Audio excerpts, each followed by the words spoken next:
Some of the greatest moves God will lead you to make require your silence, not because you are weak, but because you are wise. In a world that craves attention and validation, the Holy Spirit often whispers, "Keep quiet and move." There is power in privacy. There is protection in silence.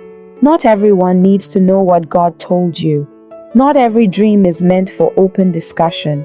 In this video, we are going to uncover the spiritual importance of moving in silence, because when you learn to keep shut and move quietly, heaven backs your steps and hell stays confused.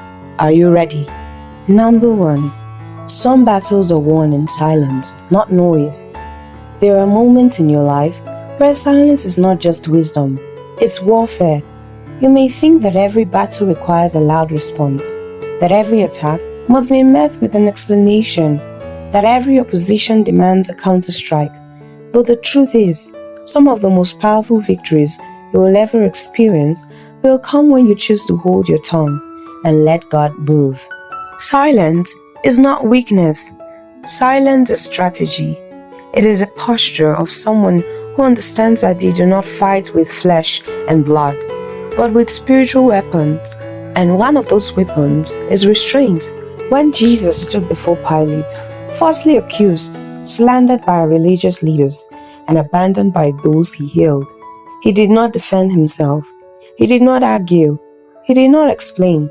The Son of God chose silence. Why? Because the battle was not in the courtroom.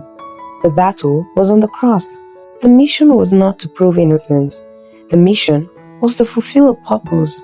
And when you are purpose-driven, not ego-driven, you can endure being misunderstood without losing your peace. You can keep moving forward without the need to be validated by noise. The enemy thrives in environments where emotions run high and tempers explode. He stirs drama. He provokes reaction. He tries to bait you into responding so you will fight the wrong enemy in the wrong way.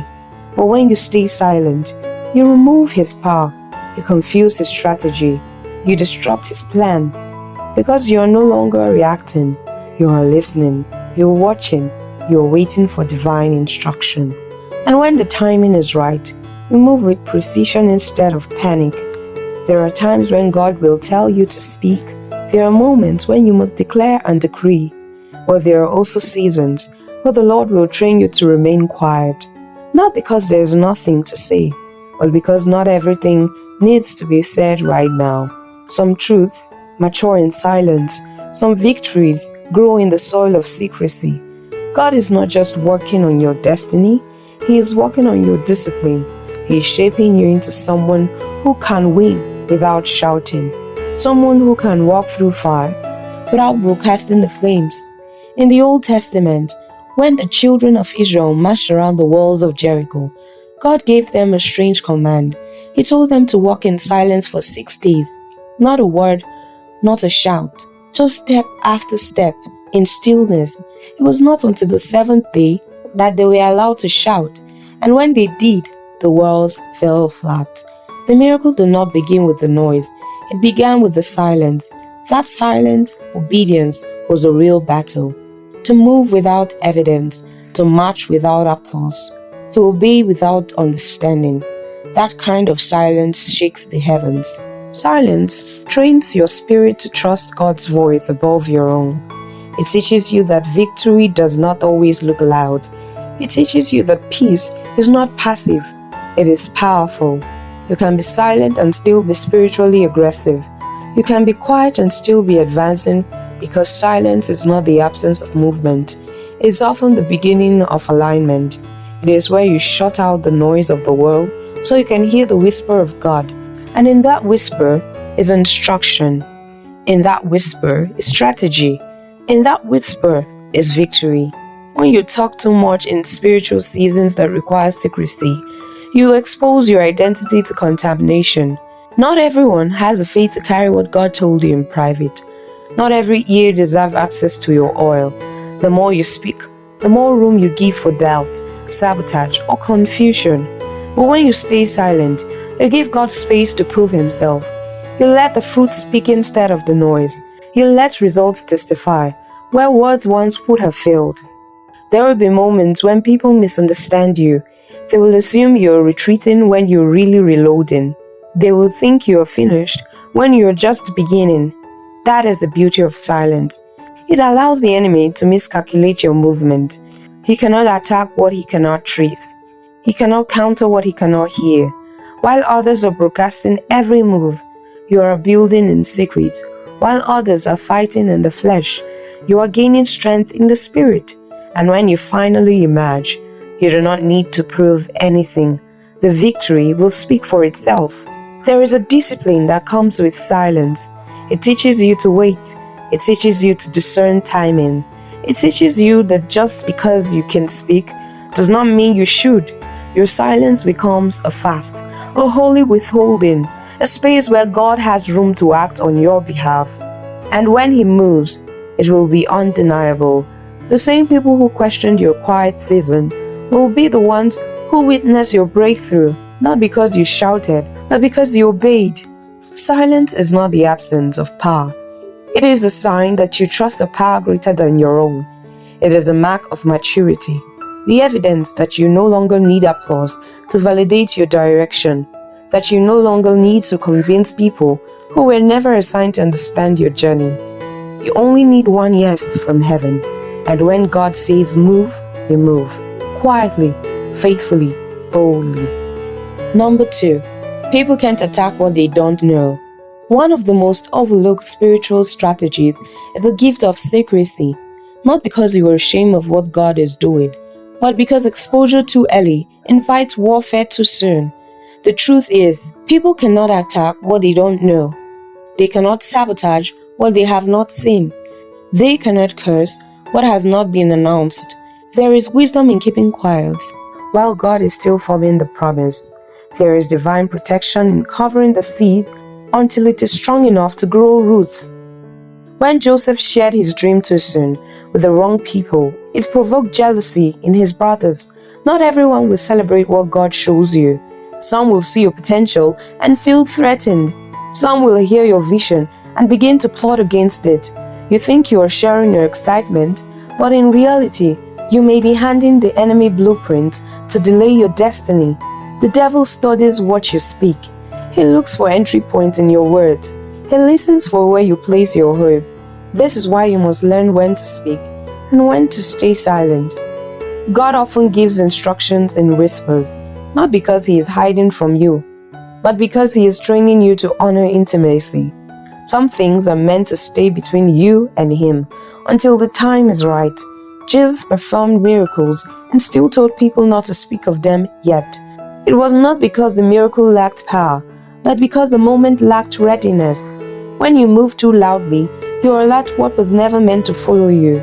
You wake up spirits of envy. You draw the attention of people who only know how to monitor, not support. Keeping things private is not lack of faith. It is shield of wisdom.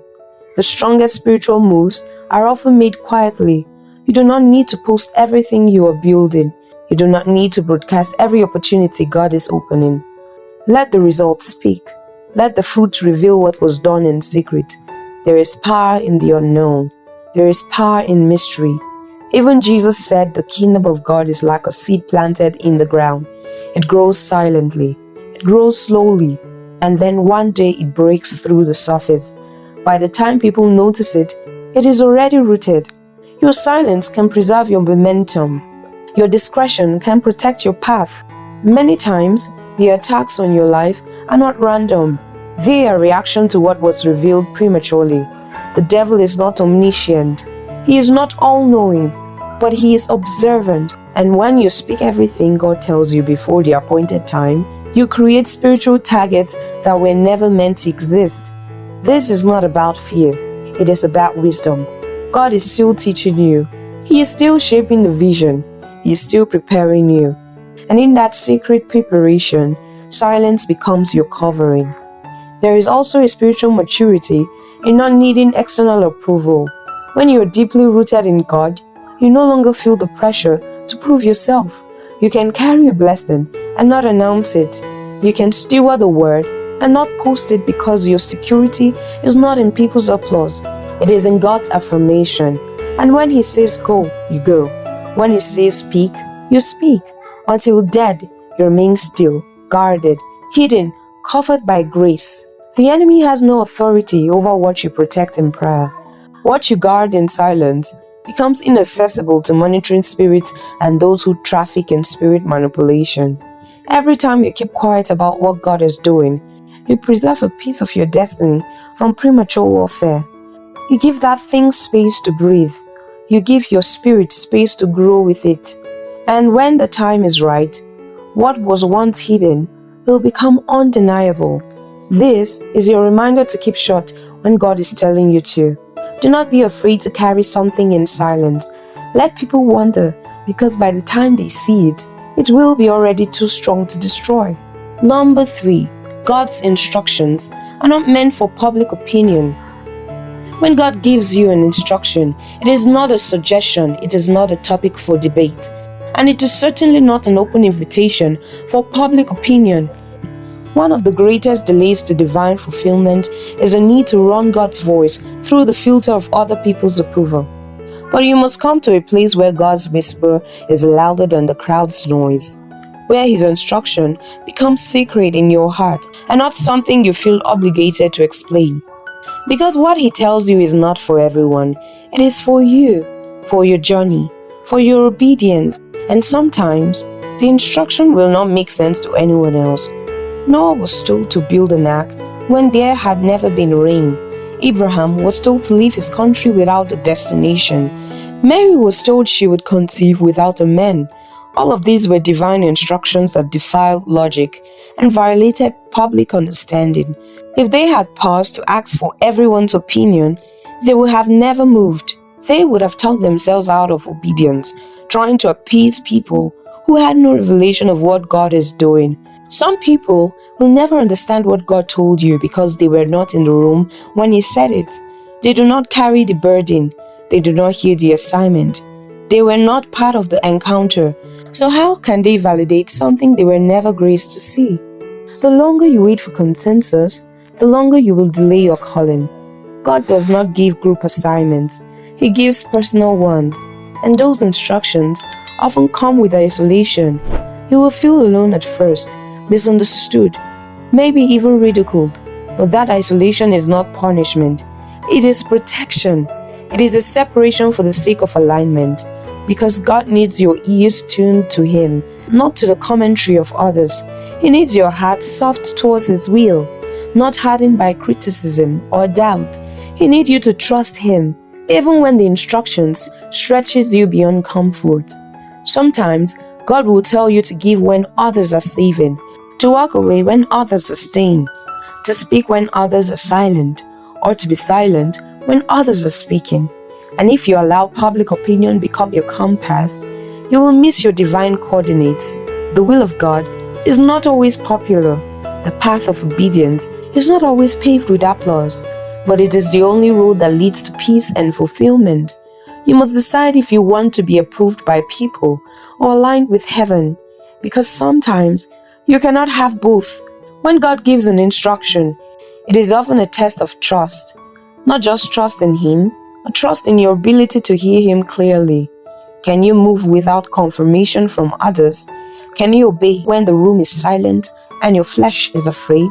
Can you carry out an assignment when the people closest to you question your sanity? This is where spiritual maturity is formed. Not in how loud you shout, but in how quickly you obey. In how quietly you carry divine responsibility without the need to broadcast it. We live in a world obsessed with sharing, but spiritual things are not always meant to be shared prematurely. Some things lose their weight when they are exposed too soon. When God gives you a word, sit with it, pray over it, let it grow in the soil of your private devotion. Let it mature in the secret place. When you feel the urge to share, ask yourself if it is for edification or for validation. Are you releasing the word to bless others or to prove that God is speaking to you? Motive matters, and often the motive behind sharing prematurely is the desire to be seen rather than the desire to be obedient. Public opinion will always fluctuate. One moment they shout Hosanna, the next they cry, Crucify him. Jesus never rooted his identity in the crowd's reaction. He rooted it in the Father's voice. And because of that, he stayed on mission. You must do the same. Do not let likes, shares, or silence determine whether or not you obey. Let the instruction from heaven guide your steps, and let your commitment to God's word outweigh your fear for being misunderstood.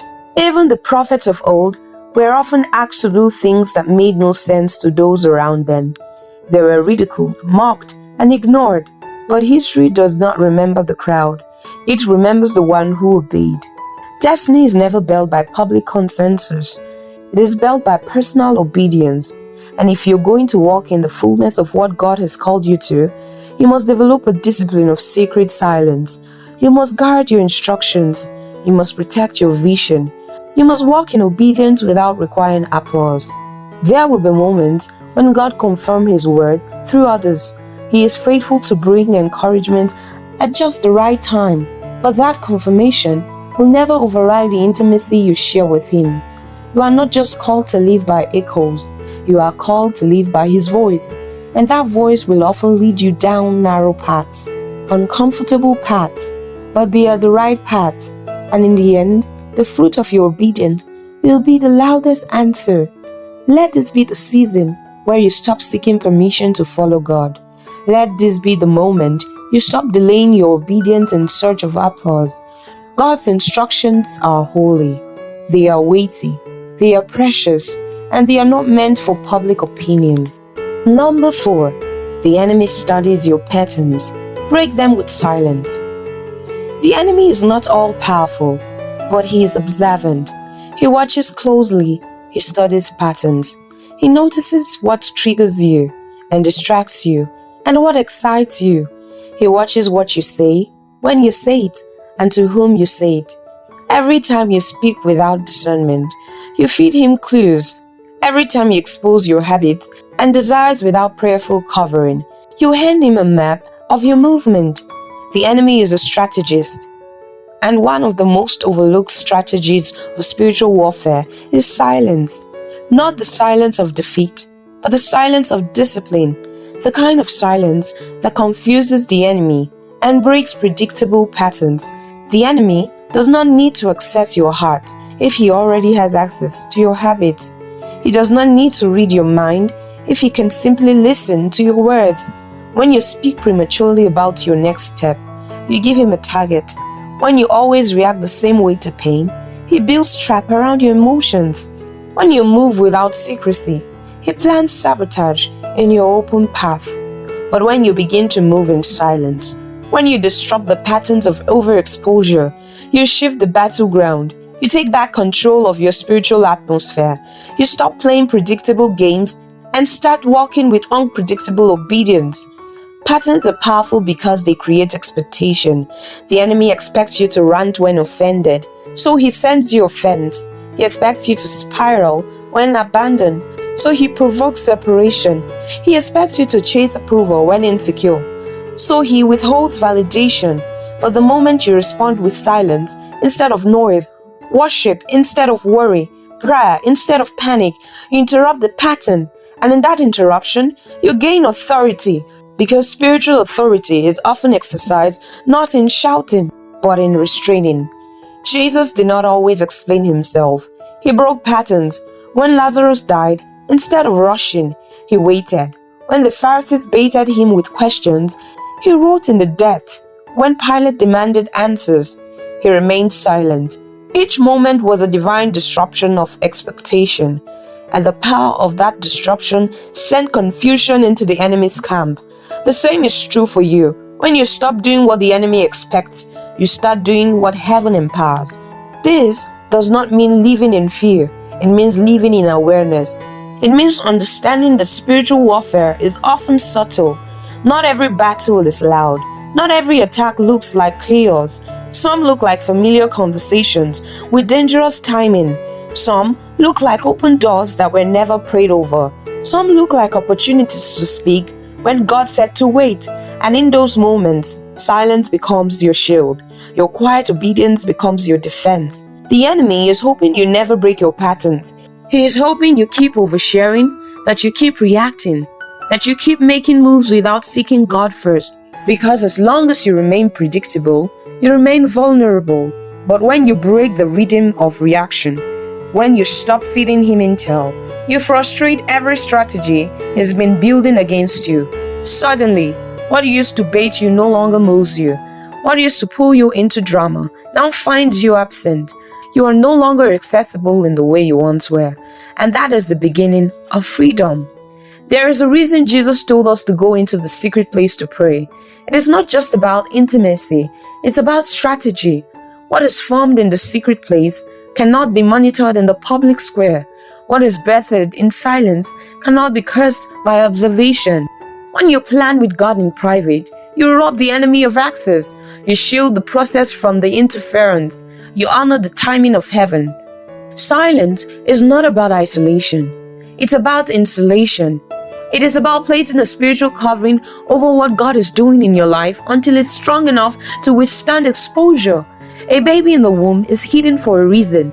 A seed in the soil is buried for a purpose. Visibility without maturity invites vulnerability.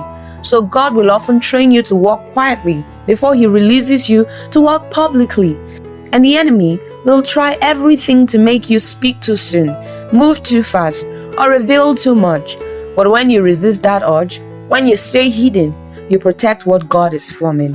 If you want to disarm the enemy, break your patterns. Start responding differently. Start praying instead of posting. Start pausing instead of reacting.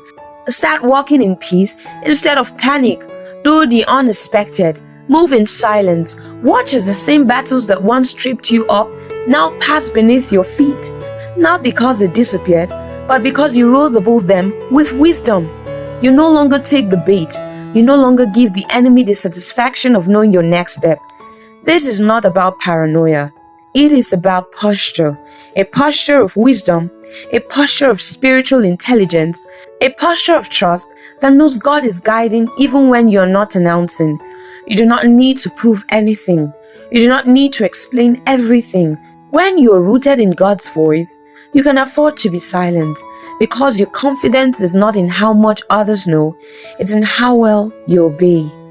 There comes a time when words are no longer necessary, when the proof of your obedience, your growth, your endurance begins to speak louder than anything you could ever post. Number 5. When the fruit speaks, you don't have to. There comes a time when words are no longer necessary, when the proof of your obedience, your growth, your endurance begins to speak louder than anything you could ever post, explain, or defend.